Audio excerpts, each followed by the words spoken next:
সুপ্রিয় শিক্ষার্থীবৃন্দ, তৃতীয় শ্রেণীর প্রাথমিক গণিত ক্লাসে সবাইকে স্বাগতম। আজকে আমরা গণিত বইয়ের পঞ্চম অধ্যায়টি অনুশীলন করব। তো পঞ্চম অধ্যায়ে আমাদের জন্য রয়েছে গুণ।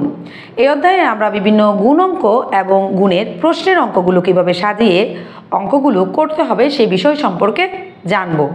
তো আজকে আমরা 58 পৃষ্ঠার 3 থেকে 10 নম্বর প্রশ্নের অঙ্কগুলো অনুশীলন করব এবং এই অঙ্কগুলো অনুশীলনের মাধ্যমে কিভাবে তোমরা গুণ অঙ্ক করবে সেই বিষয় সম্পর্কে আজ আমি তোমাদের বলবো। তো প্রশ্নের অঙ্কগুলো করার জন্য প্রথমে আমরা প্রশ্নটি একটু পড়ে নেব। প্রথমে আমরা 3 নম্বর অঙ্কটি করব। এখানে বলা হচ্ছে 4টিতে 1 হালি হয়, 5 হালিতে কতগুলো হবে?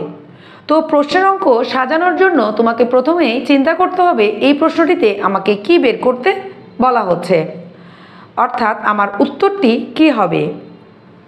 খেয়াল করে দেখো, এখানে বলা হচ্ছে 5 হালিতে কতগুলো হবে, অর্থাৎ কতটি।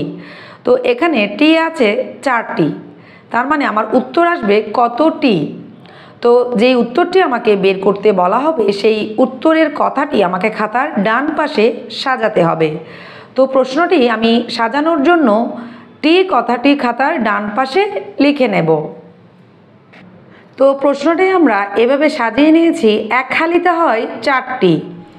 যেহেতু এখানে আমাকে কতগুলো বা কতটি বের করতে বলা হয়েছে, তো আমরা লাইনটি এভাবে সাজিয়ে নিতে পারি, অর্থাৎ 1 হালিতে হয় 4টি, আমাকে বের করতে হবে 5 হালিতে, তাহলে 5 হালিতে অবশ্যই বেশি হবে।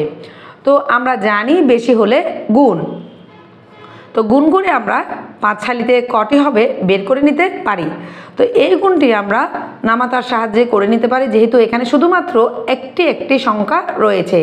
তো আমরা জানি 4 5 20, তো 5 হালিতে 20টি থাকে। এবার আমরা 4 নম্বর প্রশ্নটি একটু পড়ে নেব। যদি এক গুচ্ছে 6টি ফুল থাকে তবে এরকম 8 গুচ্ছে কয়টি ফুল থাকবে? তো এখানে আমাকে কয়টি ফুল বের করতে বলা হচ্ছে। তো ফুল খাতার ডান পাশে থাকবে। লাইনটি আমরা এভাবে সাজাতে পারি, এক গুচ্ছে ফুল থাকে 6টি, তাহলে 8 গুচ্ছে অবশ্যই বেশি থাকবে। তো আমরা জানি বেশি হলে গুণ, তো গুণ করে আমরা উত্তরটি পেতে পারি। যেহেতু তো গুণটি আমরা নামাতার সাহায্যে করে নিতে পারি। 6 8 48, তার মানে 8 গুচ্ছে 48টি ফুল থাকে। এবার আমরা 5 নম্বর প্রশ্নটি একটু পড়ে নেব। এখানে বলা হচ্ছে তাসকিয়া প্রতিদিন 4 ঘন্টা করে বই পড়ে, এক সপ্তাহে সে কত ঘন্টা বই পড়ে? তো আমাকে এখানে বের করতে বলা হচ্ছে কত ঘন্টা, তার মানে আমরা ঘন্টা বের করে নেব। তো লাইনটি আমরা সাজানোর জন্য ঘন্টাকে খাতার ডান পাশে লিখে নেব। তো আমরা লাইনটি তৈরি করে নিলাম। আমরা জানি প্রতিদিন মানে হলো একদিন, তো একদিনে বই পড়ে 4 ঘন্টা, এক সপ্তাহ সমান 7 দিন, তাহলে 7 দিনে অবশ্যই বেশি পড়বে। তো বেশি হলে আমরা জানি বেশি হলে গুণ, তো গুণটি করার জন্য আমরা নামাতার সাহায্যে খুব সহজে গুণটি করে নিতে পারি। 4 সাথে 28 ঘন্টা, অর্থাৎ 7 দিনে সে 28 ঘন্টা বই পড়ে। এবার আমরা পরের অঙ্কটি একটু দেখে নেব। প্রথমে আমরা প্রশ্নটি একটু পড়ে নেই। 1 দিস্তা কাগজে 24টা থাকে, 12 দিস্তায় কতটা কাগজ থাকবে? কতটা কাগজ, আমাদের এখানে কাগজ বের করতে বলা হচ্ছে, তাহলে কাগজ খাতার ডান পাশে থাকবে। তো লাইনটি আমরা এভাবে তৈরি করে নিলাম, 1 দিস্তা কাগজে থাকে 24টা, তাহলে 12 দিস্তা কাগজে অবশ্যই বেশি থাকবে। তো বেশি হলে আমরা জানি গুণ, তো গুণ করে আমরা 12 দিস্তা কাগজে কয়টা থাকবে সেটি বের করে নিতে পারবো।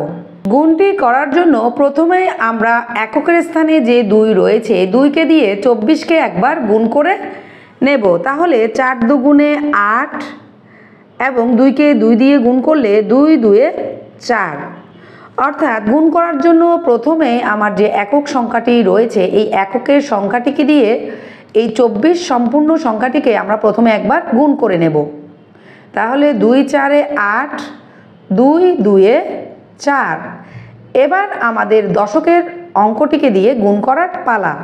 তবে এখানে যখন আমরা দশকের সংখ্যাকে দিয়ে গুণ করব তখন আমরা এই লাইনটিতে প্রথমে একটি শূন্য বসিয়ে নিব। এবার আমরা দশকের সংখ্যাটিকে দিয়ে 24কে আবারও গুণ করে নেব। তাহলে 1কে দিয়ে 4কে গুণ করে 4 1 4। সংখ্যাগুলো আমরা নিচে নিচে সারিবদ্ধভাবে বসিয়ে নেব। এরপরে আবার 1কে দিয়ে 2কে গুণ করে 2 1 2। সর্বশেষ এবার আমরা সকল সংখ্যাগুলো যোগ করে নেব। অর্থাৎ আমার উত্তর হলো 288টি। তার মানে 12টা কাগজে থাকবে 288টি কাগজ। তো এভাবে তোমরা গুণ করার জন্য প্রথমে এককের সংখ্যাকে দিয়ে উপরের যে গুণ্য সংখ্যাটি রয়েছে সম্পূর্ণ গুণ্য সংখ্যাটিকে গুণ করে নিবে। দশকের অঙ্ককে দিয়ে গুণ করার সময় একটি শূন্য দিয়ে নিবে। এবার দশকের অঙ্কটিকে দিয়ে আবার গুণ্যকে গুণ করে উত্তরটি লিখে নিবে। সর্বশেষ তোমরা সকল অঙ্কগুলো যোগ করে ফাইনাল উত্তরটি পেতে পারো। এবার আমরা পরের প্রশ্নটি একটু পড়ে নেব। এখানে বলা হচ্ছে 100 পয়সায় 1 টাকা হয়, 10 টাকায় কত পয়সা হবে? এই প্রশ্নে আমাকে বের করতে বলা হচ্ছে কত পয়সা, অর্থাৎ আমাদের পয়সা বের করতে হবে। তাহলে এই যে 100 পয়সা আমরা এখানে দেখছি, এই 100 পয়সা আমরা খাতার ডান পাশে লিখে নেব। এবার আমরা অঙ্কটি আমরা এভাবে সাজাতে পারি। 1 টাকা সমান 100 পয়সা, যেহেতু এখানে আমাদের পয়সা বের করতে বলা হচ্ছে তো পয়সা আমরা খাতার ডান পাশে লিখে নেব। তাহলে 1 টাকা যদি 100 পয়সা হয়, 10 টাকায় অবশ্যই বেশি হবে। তো বেশি হলে আমরা জানি গুণ। এবার আমরা গুণ করে পয়সা বের করে নিতে পারবো। এবার আমরা গুণ অঙ্কটি করব। তো গুণ অঙ্কটি করার জন্য সর্বপ্রথমে এককের স্থানে যে শূন্য তোমরা দেখতে পাচ্ছ, এই শূন্যের সাথে সম্পূর্ণ সংখ্যাটিকে আমরা একবার গুণ করে নিব। তাহলে প্রথমেই 0 0 0, আবার 0 0 0 1 0 0। তার মানে এই শূন্যের সাথে আমরা 3টি অঙ্ককেই গুণ করে উত্তর লিখে নিলাম। এবার আমরা দশকের যে 1 রয়েছে সেই 1কে দিয়ে এই সম্পূর্ণ গুণ্যকে গুণ করে নেব। তবে দশকের অঙ্ককে দিয়ে গুণ করার আগে আমরা একটি শূন্য বসিয়ে নিব। এবার আমরা দশকের অঙ্কটি দিয়ে গুণ করা শুরু করব। 1 0 0 1 0 0 1 1 1। এবার আমরা যোগ করে নেব। তো যোগ করে আমরা ফাইনাল যে উত্তরটি আসবে সেটি হলো আমাদের উত্তর। তাহলে 10 টাকায় মোট একক, দশক, শতক, হাজার মানে 1000 পয়সা। তো আমাদের উত্তরটি হলো 1000 পয়সা। তো এভাবে খুব সহজেই তোমরা গুণ অঙ্কগুলো করে নিতে পারো। এবার আমরা পরের প্রশ্নটি একটু পড়ে নেব। 8 নম্বর প্রশ্নে বলা হচ্ছে একটি বইয়ে 130 পৃষ্ঠা আছে, এরূপ 28টি বইয়ে কত পৃষ্ঠা আছে? তো এখানে আমাকে বের করতে বলা হচ্ছে কত পৃষ্ঠা। তো আমরা পৃষ্ঠা বের করব। এখানে আমার পৃষ্ঠা আছে 130 পৃষ্ঠা। তো 130 পৃষ্ঠার এই সংখ্যাটিকে আমরা খাতার ডান পাশে লিখে নেব। তো অঙ্কটি আমরা এভাবে সাজিয়ে নিয়েছি। একটি বইয়ে আছে 130 পৃষ্ঠা। যেহেতু এখানে আমাকে পৃষ্ঠা বের করতে বলা হচ্ছে, তাহলে আমরা পৃষ্ঠাটিকে খাতার ডান পাশে সাজিয়ে নেব। একটি বইয়ে যদি 130 পৃষ্ঠা থাকে তাহলে 28টি বইয়ে অবশ্যই বেশি থাকবে। তো বেশি হলে আমরা জানি গুণ। এবার গুণটি করে আমরা 28টি বইয়ে মোট কতটি পৃষ্ঠা থাকবে সেটি পাবো। এবার আমরা গুণ অঙ্কটি করে নেব। গুণ অঙ্কটি করার জন্য প্রথমেই আমরা এককের স্থানে যে 8 রয়েছে এই 8কে দিয়ে সম্পূর্ণ গুণ্যকে গুণ করে নেব। তাহলে আমরা গুণটি শুরু করি। 8 0 0। 8কে এবার 3 দিয়ে গুণ করে নিব। 3 8 24। তাহলে 24-এর আমরা 4 লিখে নিলাম, 2কে আমরা হাতে রাখলাম। এবার আবার 8কে আমরা 1 দিয়ে গুণ করে নেব। 8 1 8। তো আমার আগের হাতের যে 2 রয়েছে সেগুলো যোগ করলে হবে 8 9 10। এবার 10কে আমরা এখানে লিখে নেব। এবার আমাদের এককের অঙ্কের কাজ শেষ। এবার শুরু হবে দশকের অঙ্কের কাজ। তো দশকে রয়েছে 2, 2কে দিয়ে আবার আমরা 130কে গুণ করে নিব। তো দশকের অঙ্কের কাজ শুরু করার আগে আমরা একটি প্রথমে শূন্য বসিয়ে নিব। এবার 2কে দিয়ে আমরা গণনা শুরু করি। 2 0 0, 3 2 6, 2 1 2। এবার আমরা যোগ করে নিব। যোগ করে আমরা ফাইনাল উত্তরটি পাবো। অর্থাৎ আমাদের 28টি বইয়ে পৃষ্ঠা সংখ্যা হলো 3640টি। তো আমরা উত্তরটি এখানে বসিয়ে নিব, 3640 পৃষ্ঠা। এবার আমরা 9 নম্বর অঙ্কটি একটু পড়ে নিব। মিলির টাকার 14 গুণ টাকা মুন্নির কাছে আছে। অর্থাৎ মিলির যে টাকা আছে তার 14 গুণ টাকা মুন্নির কাছে আছে।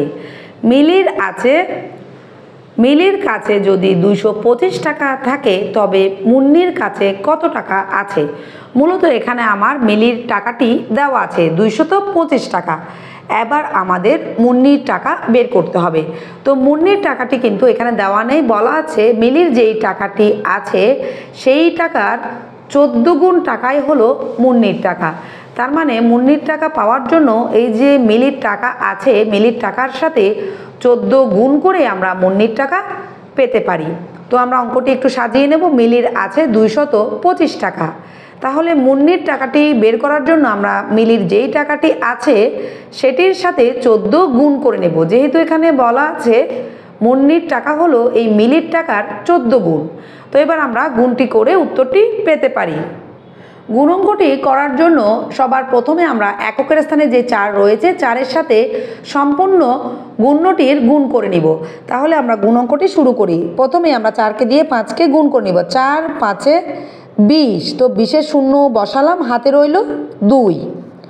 4 2 অর্থাৎ 4 দুগুণে 8, 8 আর হাতে 2 যোগ করে 10। তো 10-এর আমরা শূন্য বসালাম আর হাতে রয়ে গেল 1।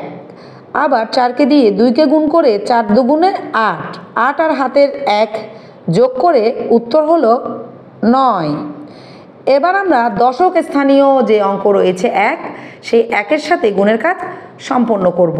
তো সম্পন্ন করার আগে আমরা প্রথমেই দশকের কাজ শুরু হলে আমরা জানি শূন্য একটি দিতে হবে। তো আমরা প্রথমে একটি শূন্য দিয়ে নিব। এবার আমরা দশকের কাজটি শুরু করব। তো 1কে দিয়ে প্রথমে 5কে গুণ করে নিব। 5 1 5, 2 1 2, আবার 2 1 2। এবার আমরা যোগ করে নিব। তো যোগ করে আমরা যে উত্তরটি পাবো সেটি হলো মুন্নির টাকা। তার মানে মুন্নির কাছে আছে 3150 টাকা। উত্তরটি আমরা এখানে লিখে নেব। অবশ্যই প্রত্যেকটি প্রশ্নের অঙ্কের উত্তর তোমরা উত্তর দিয়ে লিখতে হবে। আবারও এটি উত্তর দিয়ে ফাইনাল উত্তরটি লিখে নিতে হবে। এবার আমরা সর্বশেষ অঙ্কটি একটু করে নেব। একটি ইলিশ মাছের দাম 350 টাকা। এরূপ 20টি ইলিশ মাছের দাম কত? এখানে আমার দাম বের করতে বলা হচ্ছে। দাম মানে হলো টাকা। তো প্রশ্নে আমার টাকা আছে এই যে 350 টাকা। যেহেতু আমার টাকা বের করতে হবে, ওই যে 350 টাকাকে আমরা খাতার ডান পাশে লিখে নেব। তো অঙ্কটি আমরা এভাবে সাজিয়ে নিয়েছি। একটি ইলিশ মাছের দাম 350 টাকা, তাহলে 20টি ইলিশ মাছের দাম অবশ্যই বেশি হবে। তো আমরা জানি বেশি হলে গুণ। তো গুণ করে আমরা 20টি ইলিশ মাছের দাম এখন বের করে নেব। গুণ অঙ্কটি করার জন্য প্রথমে আমরা এককের স্থানে যে শূন্য রয়েছে এই শূন্যকে দিয়ে 350কে প্রথমে গুণ করে নেব। তাহলে প্রথমে আমরা এই এককের কাজটি করে নিই। 0 0 0 5 0 0 3 0 0। এবার এককের কাজ শেষ। এবার আমরা দশকের কাজ করব। তো দশকে রয়েছে 2, 2 দিয়ে আমরা 350কে গুণ করব। তাহলে আমরা প্রথমে 2 দিয়ে শূন্যকে গুণ করে নেব। তবে দশকের কাজ করার আগে আমরা একটি প্রথমে শূন্য দিয়ে নেব। এবার আমরা দশকের কাজ শুরু করব। তো 2 0 0, 2 5 অর্থাৎ 5 দুগুণে 10, 10-এর শূন্য, হাতে রইল 1, 3 দুগুণে 6, এই যে হাতের 1 রইল, 6 আর 1 মিলে হয় 7। এবার আমরা যোগ করে নিব। যোগ করে আমরা 20টি ইলিশ মাছের দাম খুব সহজে বের করে নিলাম। তাহলে আমাদের 20টি ইলিশ মাছের দাম হলো 7,000 টাকা। তো এভাবে গুণের যে কোনো গুণাঙ্ক এবং গুণের প্রশ্নের অঙ্কগুলো তোমরা সাজিয়ে খুব সহজে নির্ভুলভাবে এই গুণের প্রশ্নের অঙ্কগুলো করতে পারো। খেয়াল রাখতে হবে যে কোনো প্রশ্নের অঙ্ক করার সময় প্রশ্নটিতে তোমার কি বের করতে বলা হচ্ছে সেটি খুঁজে নিতে হবে। তো যেটি বের করতে বলা হয় সেটিকে খাতার ডান পাশে লিখে নিতে হবে। যেহেতু আমরা এই ডান পাশেই কিন্তু আমাদের এই উত্তর আসে, তো যেটি বের করতে বলা হবে সেটিকে আমরা খাতার ডান পাশে সাজিয়ে নিব। তো এই পাশ থেকে আমাদের উত্তরটি আসবে। তো এভাবে সহজেই তোমরা যে কোনো প্রশ্নের অঙ্ক সাজাতে পারো। ভিডিওটি দেখার জন্য সবাইকে ধন্যবাদ।